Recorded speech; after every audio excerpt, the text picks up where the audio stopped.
বানাচ্ছি আমরা। তো ওর জন্য আমরা পটল আগে কেটে নিয়েছি, ডুমো ডুমো করে কেটে নিচ্ছি, আলু কেটে নিচ্ছি এমনি করে। এখন কেটে ধুয়ে, আর যদি বিচিগুলো শক্ত থাকে, যদি পছন্দ করেন, আর জিরা ফোড়ন দেব। এই আমাদের তেল দেওয়া হয়ে গেছে।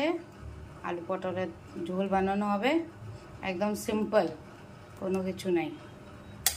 এই যে আলু আর পটল তেলটা হয়ে গেছে, তেজপাতা ফোড়ন দিলাম, জিরা ফোড়ন দিলাম।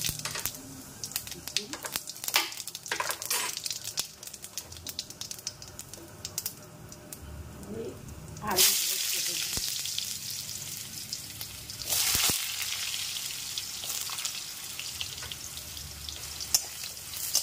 আগে একটু আলুগুলোকে ভাজা করে নেওয়া হচ্ছে, একটু হলুদ দেওয়া হয়েছে, আর একটুখানি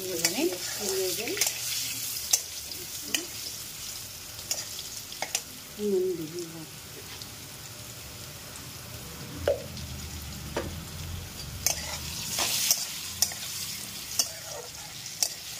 একটু ভাজা হয়ে গেলে তারপরে এগুলোকে, আলুগুলোকে একটা বাসনে তুলে রেখে নেব। তুলে রেখে দিন, আমরা গলে যায় আলু তাড়াতাড়ি।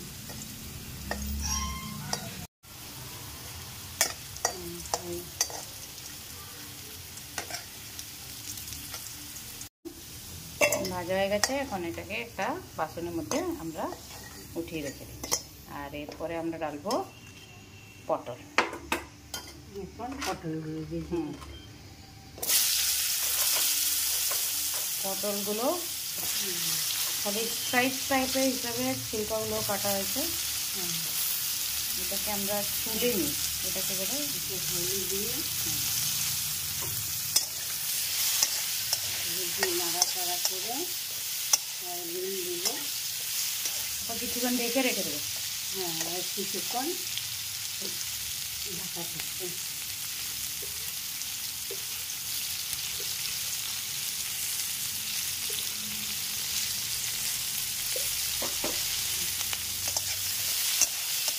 যেমনি লঙ্কা, যে কাঁচা লঙ্কা দিয়ে দিয়েছি, লঙ্কা দিয়ে দেওয়া। এখন তিলে করে কম করে থাকবে। ঢাকা দিয়ে এই 3-4 মিনিট ঢাকা থাকবে, তারপরে আবার ওটার মধ্যে যা মশলা দেওয়া এই হয়ে গেছে। অনেকটা ভাজা হয়ে গেছে। এখন এটাতে আমরা একটু মশলা দেবো, আর একটু জলের মধ্যে লঙ্কা গুঁড়ো একটু লঙ্কা গুঁড়ো দিয়ে দিলাম। আর জলের মধ্যে একটা বাটিতে একটুখানি জল নিয়ে ধনে পাউডার 1 চামচ,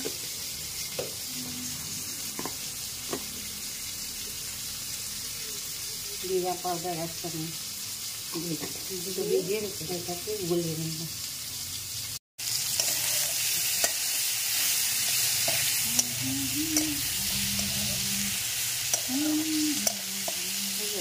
হ্যাঁ হয়ে গেছে। মশলাটা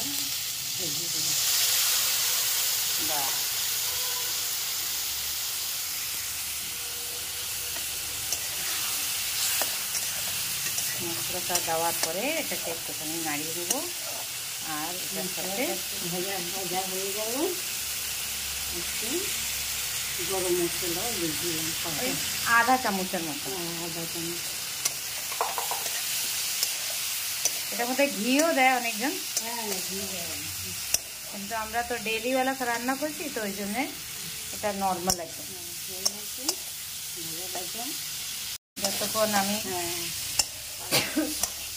যতক্ষণ আমি জল বললাম, মা এদিকে আলুগুলো মিশিয়ে দিয়েছে, আর ওগুলো মিশানো করে একটু ভাজা করছে। এরকম ভাজা হয়ে গেছে, এরপরে আমরা ঢালছি এর মধ্যে জল। একদম সিম্পল, ফটাফট হয়ে যাবে।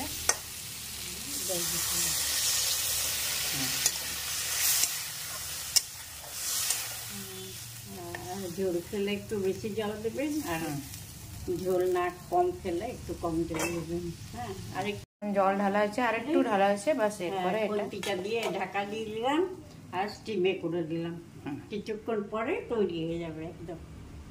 এই ঢাকা খুলে দিলাম, একদম তৈরি। আর গ্যাস বন্ধ করে দিলাম, হয়ে গেছে তৈরি। এখন এটাকে একটা বাটিতে ঢেলে নেব। এখন একটা পাত্রে নামিয়ে দেবো।